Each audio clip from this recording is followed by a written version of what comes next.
I stared at my banking app, heart pounding as the screen glared back at me, a balance so low it felt like a punch to the gut. My savings nearly $110,000 gone. Poof. Vanished. I scrolled through the transactions, fingers trembling, praying I'd missed something. But no, the numbers didn't lie. That money earned through sweat-soaked summers since I was 16 had disappeared. My chest tightened, a storm brewing inside me. Across the kitchen table, my stepfather, Victor, flipped through the mail like nothing was wrong. "Relax, Lena," he said without looking up, his voice dripping with that casual arrogance I'd come to loathe. "It's not gone. I moved it to a better account for you, higher interest, smarter investment." I blinked, his words buzzing in my head like static. "You moved it?" Without telling me. He finally met my eyes, his expression smug, almost patronizing. "You'll thank me later, kid. It's earning more this way." Something about his tone set my nerves on edge. "What account?" I pressed, my voice sharper now. "Show me." He waved a hand, brushing me off. "It's tied up in some obligations right now. Don't worry, it's being put to good use." Good use? My stomach twisted. That money wasn't his to play with. It was mine. I'm Lena, and I'd clawed my way to that $110. 000, every summer slinging coffee before dawn, scooping ice cream until midnight, skipping trips with friends, and choking down ramen to stash every dime. It was my escape plan, maybe college. Maybe a house, maybe a wild adventure across Europe. I didn't know yet, but I knew one thing. I'd earned it. Victor and my mom, Patricia, always acted like my hustle was a cute little hobby. "You're young, Lena," they'd say. "Plenty of time to figure things out." But stealing from me? That was a line I never thought they'd cross. The truth hit me like a freight train later that night. After hours of badgering Victor, I cornered Patricia in the living room. "Where's my money, Mom?" I demanded, my voice shaking with barely contained fury. "Victor said he moved it. But he won't say where." She hesitated, glancing toward the kitchen where Victor was pouring himself a whiskey.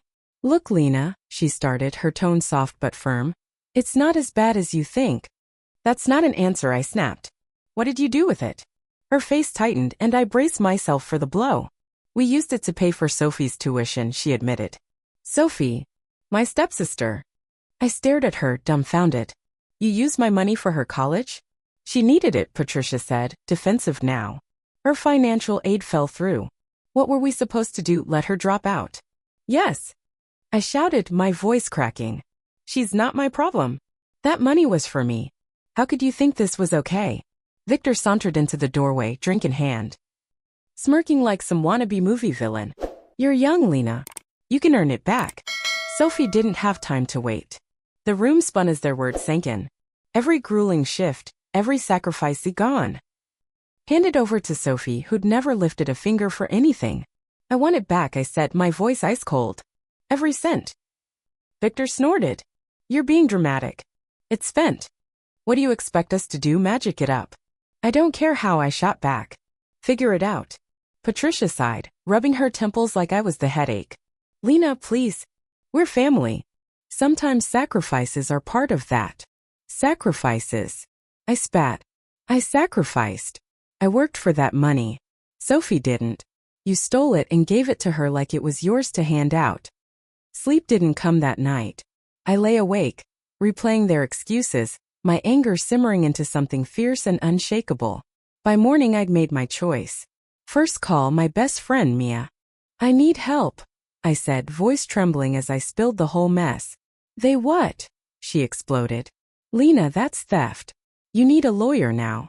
Second call, a law firm Mia swore by. The attorney, a calm woman named Rachel, listened as I unraveled the story. Victor's slick lies, Patricia's weak justifications. "This is unauthorized use of funds," she said after a pause. "We can take action, but I'll need documentation. Can you get your bank statements?"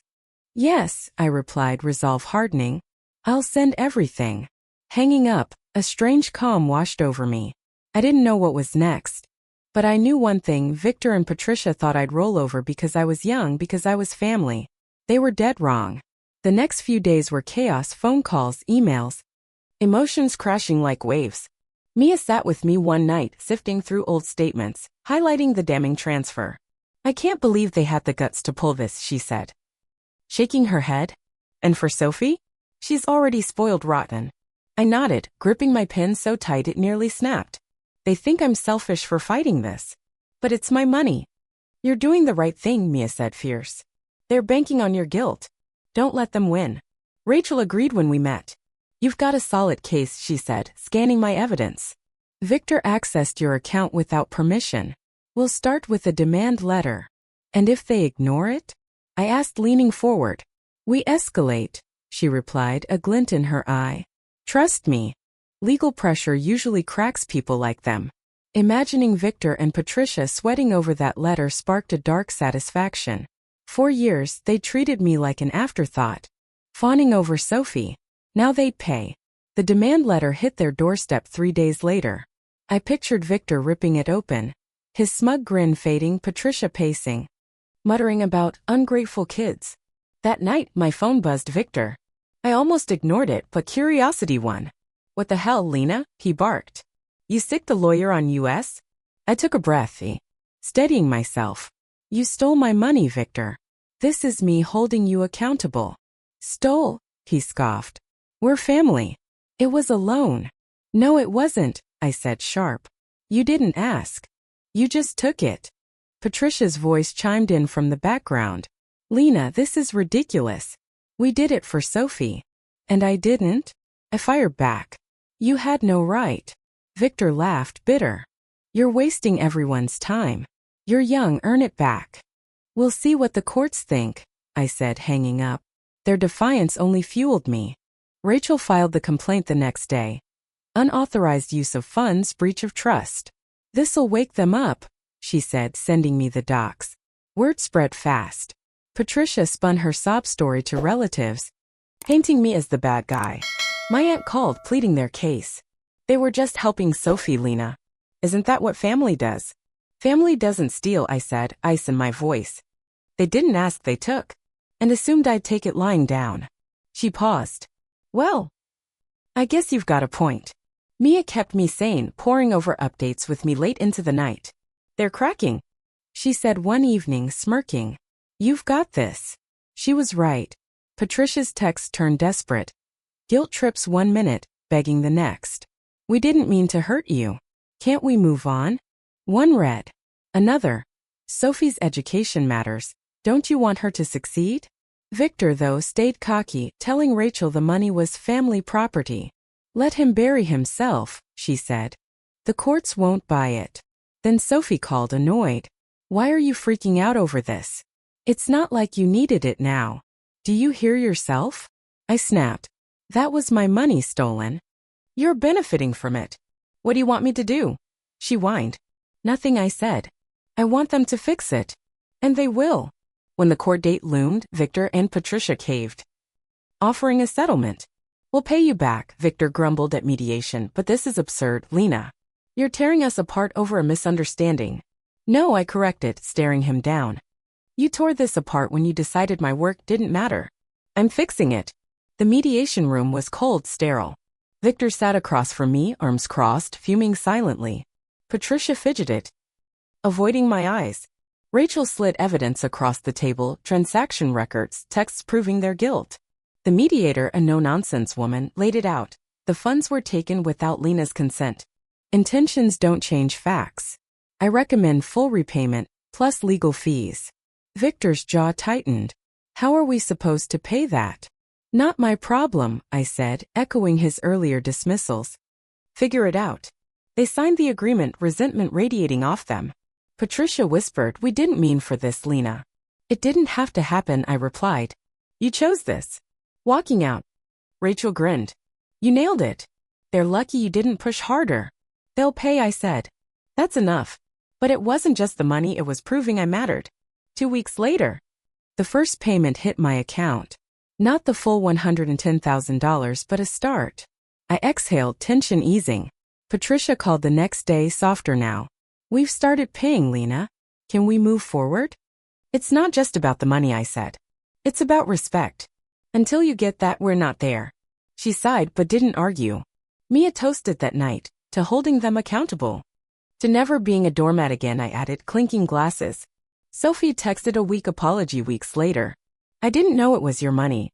Sorry if I benefited. I didn't reply. Forgiveness wasn't there yet. Victor stayed silent, paying on time but too proud to speak. Fine by me, I didn't need his words. As payments rolled in, I rebuilt savings, goals, confidence. When the final check cleared months later, I stared at my restored balance, pride swelling. I'd taken back what was mine. That night, alone, I toasted quietly, no fanfare, just peace. Patricia called again, cautious. Can we move forward now, Lena? Only if you respect me, I said. My money, my choices, my life. I'll try, she murmured. It wasn't perfect, but it was something. On my balcony with Mia weeks later, she asked, what's next for badass Lena? I smiled. Maybe school. Maybe something big. Whatever it is, it's my call. Drifting off that night. I realized Victor and Patricia had misjudged me, thinking family ties would keep me quiet. I'd proven them wrong, reclaimed my money, my power, my future. Whatever came next, I was ready. And this time, no one would take it away.